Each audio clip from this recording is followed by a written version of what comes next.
Fala pessoal, voltei, estava aqui só dando uma limpada. Vamos dar seguimento. Já conversei um pouquinho com vocês da célula principal.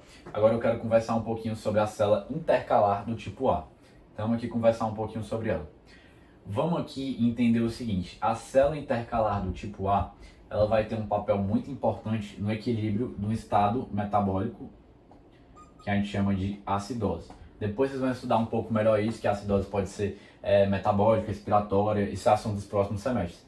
Vamos entender só o seguinte: aqui na acidose a gente teria um estado mais ácido no corpo, tá bom? Então o nosso corpo estaria com um estado mais ácido. Vamos entender aqui agora o nosso foco, que é a célula intercalar do tipo A, que é essa célula daqui. Vamos dar aqui o nosso zoom nela para entender como é que ela funciona. Aqui a gente vai ter agora, na membrana apical, então aqui seria o lúmen, né? Só para ficar claro para vocês, essa parte branca aqui, todo o lúmen. A gente vai ter aqui na membrana apical aqui da célula intercalar tipo A, a gente vai ter uma bomba H+, ATPase. Se é uma bomba H+, ATPase, a gente está falando aqui de um transporte ativo primário. Agora a gente vai ter aqui outra bomba, que é a bomba H+. Só tirar aqui para ficar melhor. H+, potássio, ATPase. Beleza. Essas duas bombas vão ter o papel de secretar H+ aqui para dentro do lúmen. Mas antes de comentar elas, deixa eu comentar outra coisa com vocês, tá? É que a gente vai ter um contratransportador. Se é um contratransportador, a gente está falando de um mecanismo de antiporte, tá? Já vou comentar ele. Estou só dando um nome aos bois aqui, nomeando aqui as bombas e também esse contratransportador aqui. Agora a gente está falando da onde? Da membrana basolateral. E é basicamente essas estruturas que eu queria apresentar para vocês. Agora vamos entender aqui o processo que a célula intercalar tipo A vai usar justamente para equilibrar esse estado de acidose. Aqui, digamos que chegou aqui pela nossa circulação, né, e tudo mais, CO2 aqui no intestino renal. E esse CO2, como é um gás, né, ele vai se difundir aqui justamente aonde? Pela nossa membrana aqui da nossa célula, no caso aqui a célula epitelial, que no caso seria a célula intercalar tipo A.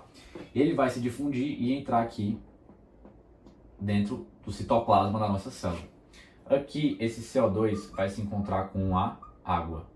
Quando o CO2 se encontrar com a água, vai ter um processo que é catalisado, né, auxiliado ali por uma enzima que a gente já conheceu ali quando a gente estava conversando do tubo proximal, que é a anidrase carbônica.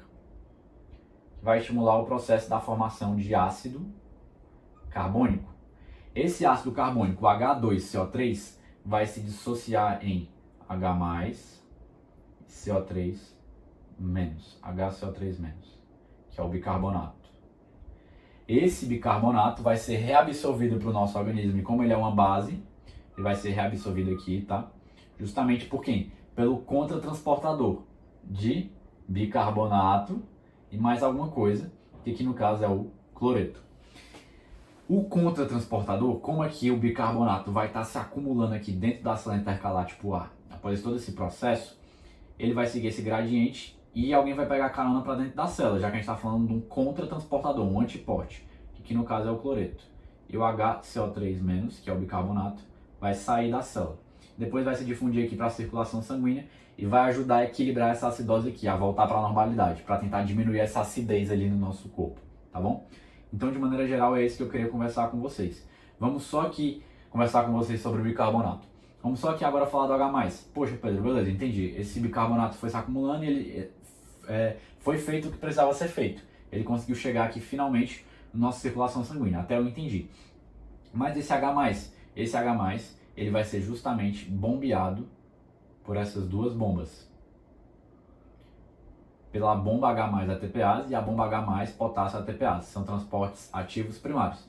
Vai ser bombeado justamente para fora, para que possa o processo continuar sem que fique travado, né? Porque se aqui se acumulasse muito H+, o processo poderia ser travado.